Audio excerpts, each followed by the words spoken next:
Bonjour Maria, nous Bonjour sommes Josette. heureux de vous accueillir à la bibliothèque de Cocumont. Un deuxième livre, Oui, tout à fait. deux thèmes bien Bien différents. différents. Oui. Où avez-vous puisé votre inspiration pour ce nouveau roman?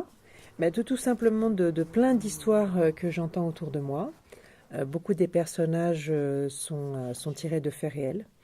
Donc j'entends les histoires de mes amis autour de moi, de vécu tout simplement. Et puis il y a une thématique qui m'intéresse énormément, c'est celle du pèlerinage de Saint-Jacques-de-Compostelle. D'accord. Vous détaillez avec une grande précision l'antichambre de l'au-delà. Tout à fait. Avez-vous côtoyé ce lieu? Alors non, je ne l'ai pas côtoyé. Je me suis beaucoup documentée sur ce que l'on appelle l'expérience de mort imminente, à savoir des gens qui se sont retrouvés en situation de mort clinique et qui en sont revenus. Et ils expliquent ce qu'ils ont vécu. Plus récemment, mais je l'ai vécu avec ma maman. Elle est décédée en début d'année. Et nous lui avons dit au revoir et nous avons vu ses yeux s'agrandir et voir des choses que nous ne voyions pas. Et c'était de belles choses, manifestement. Donc je suis convaincue que ça existe. Ah oui. Tout à fait. Votre héroïne avait-elle vraiment besoin de traverser de telles épreuves pour se métamorphoser et repartir sur une autre vie? Vu le morceau, oui. Je pense qu'elle était tellement endurcie qu'il fallait une épreuve énorme Forte, hein. pour que vraiment elle prenne conscience de certaines choses dans sa vie. Oui, oui, tout à fait. Oui, parce qu'elle était vraiment très rude, enfin, Ah oui, très endurcie. très endurcie et impitoyable. Oui, tout Impitoyable. implacable, Voilà. absolument.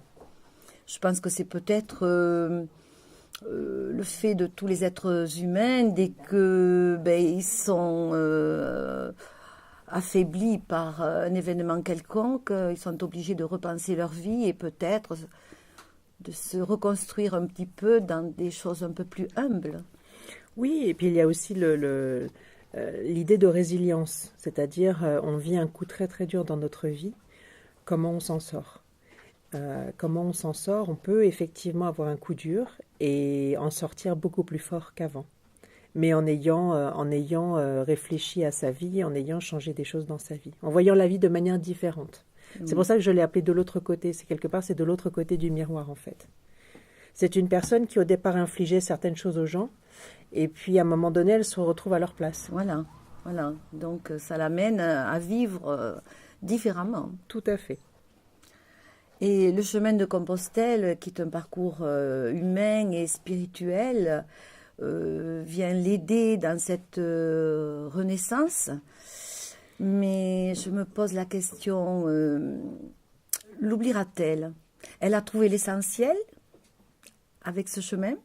Il semblerait qu'elle ait trouvé l'essentiel, qu'elle ait trouvé cette liberté. Mais n'oubliera-t-elle pas l'essentiel? Devra-t-elle repartir pour continuer dans cette voie?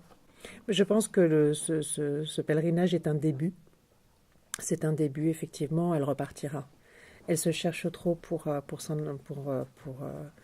arrêter là. Je pense qu'elle avait besoin de se dépasser, mais je pense qu'elle a trouvé à travers ce pèlerinage et cette marche, elle a trouvé quelque chose qu'elle recherchait, mais je pense qu'elle se cherche surtout elle-même. Donc oui, elle va continuer au-delà du pèlerinage de Compostelle. Merci. Merci beaucoup, Maria. merci José. Merci beaucoup.